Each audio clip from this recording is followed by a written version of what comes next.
I found a box of family photos with one missing person in every single image, and the person who was missing looked exactly like me. When I inherited my grandmother's old photo albums, I was eager to explore the family history. While sorting through the boxes of photos, I found one album that was strangely different from the rest. It was filled with old, black and white pictures of family gatherings, holiday celebrations, and everyday life.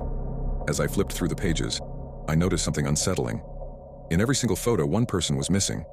They were all taken at the same time and place as the others, but there was a blank space where the missing person should have been. What was even more disturbing was that this missing person looked exactly like me. The photos showed my grandparents, my parents, and my siblings.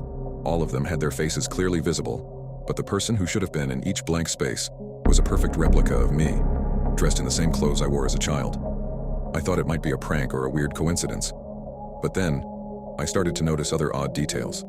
In some photos, the missing person's face seemed to be in the background, faintly visible but barely discernible. It was like they were trying to emerge from the shadows, only to be obscured by some unseen force. One night, I decided to investigate further. I took a few of the photos to the local historian, hoping to get some insight into their origins. The historian was intrigued but couldn't provide any answers. He suggested that I look into the history of the house itself, as there might be some connection. That evening, as I reviewed the photos again, I noticed something chilling. The missing person was gradually moving closer to the foreground with each successive photo. It was as if they were trying to break through the veil of the past. My curiosity turned to fear when the photographs started to change. New photos appeared in the album, ones that I didn't remember seeing before. In these new images, the missing person was clearly visible, standing right next to me, their face eerily similar to mine. The photos seemed to be documenting events that hadn't happened yet. Desperate, I tried to confront the issue by photographing the empty spaces in the album with my own camera.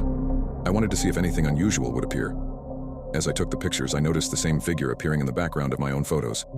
The figure's face was blurred but unmistakably mine. The next day, I woke up to find the photos had changed again. The missing person was no longer a blank space. They were now clearly visible in every photo, and their expression was one of silent, haunting despair. I decided to get rid of the album. I packed it away and took it to a remote location, burying it in a box in the woods far from my home.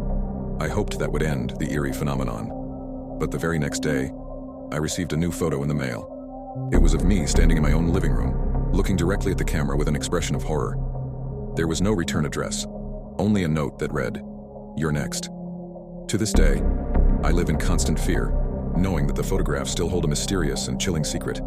I never look at photos of myself anymore, and I always wonder if the missing person in those pictures will eventually catch up with me.